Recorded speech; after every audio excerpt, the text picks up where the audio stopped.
Victory begets victory. It's very simple.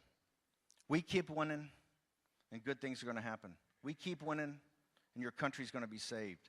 We keep winning, and you folks, you are going to be the folks who saved the Judeo-Christian West.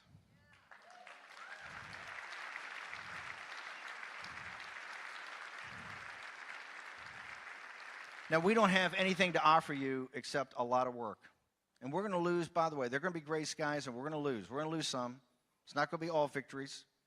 We're going to have good days, and we're going to have bad days. And this is going to take a long time. And it's not any one election. It's not a November 9th or September 26, 2017. It's going to have to be every day. It's going to have to be every day. But if you folks don't do it, and the people that you are proxies for, your organizations, it's not going to happen. We're going to lose this.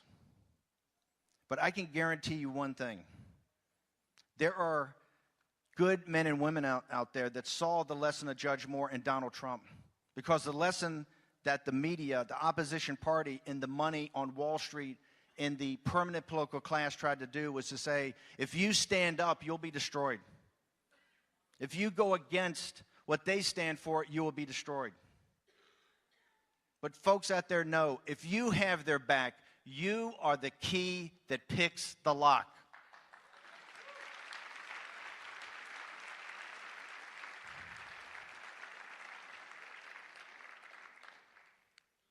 There's a Chinese philosopher, Lao Tzu, that said, I think 2,500 years ago, or 2,000 years ago, that the leader's best, that when the main objectives are achieved, the people themselves say, look what we accomplished. That means it's all on you. It's not Donald Trump. It's not Mark Meadows. It's not Ted Cruz. It's not Laura Ingraham. It's not Steve Bannon. It's you. So tonight, when you pray for your country and the servicemen and President Trump and his family, say a prayer for yourselves. Because 100 years from now, they're going to look back and they're going to hold you accountable for what you did in the next 5, 10, 15, 20 years.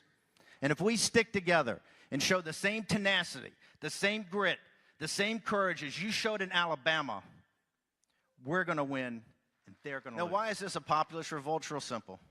You guys have more common sense, more understanding of what we need to do, and more decency than the elites. And the first order of business is to undo all the damage of globalism, right? That allowed Silicon Valley and Wall Street and Hollywood and the imperial capital right here in Washington, D.C., and London and Beijing and Davos, right? The party of Davos, to undo globalism. The reason we need populism and the need to get it formed up is that there's bigger and more crucial decisions coming down the road in the next 10 or 20 years. The convergence of biotechnology, artificial intelligence, the computer chip. There are going to be decisions in front of mankind in the next 20 years that man's never had to face before. And if you think that the elites that got the world into the situation it is today are going to make the right judgments 20 years from now, you're sadly mistaken.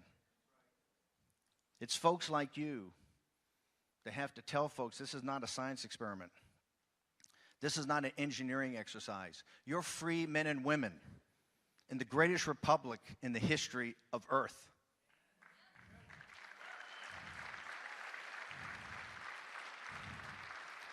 And why are we nationalists? It's not ethno-nationalism. These guys can run that drill all they want. It's economic nationalism. It doesn't matter what your race is, your ethnicity, your gender, your religion, your sexual preference. It doesn't matter.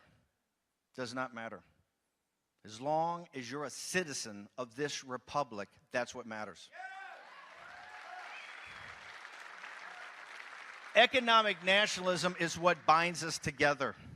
Economic nationalism and understanding we're going to bring those jobs back. It's not the second law of thermodynamics why they left.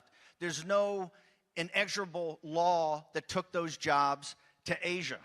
in those factories to Asia and left us with gutted communities of opioid addicts. That was human agency. That was decisions of men and women that did that. And it's decisions of men and women that are going to bring those factories back and bring those jobs back.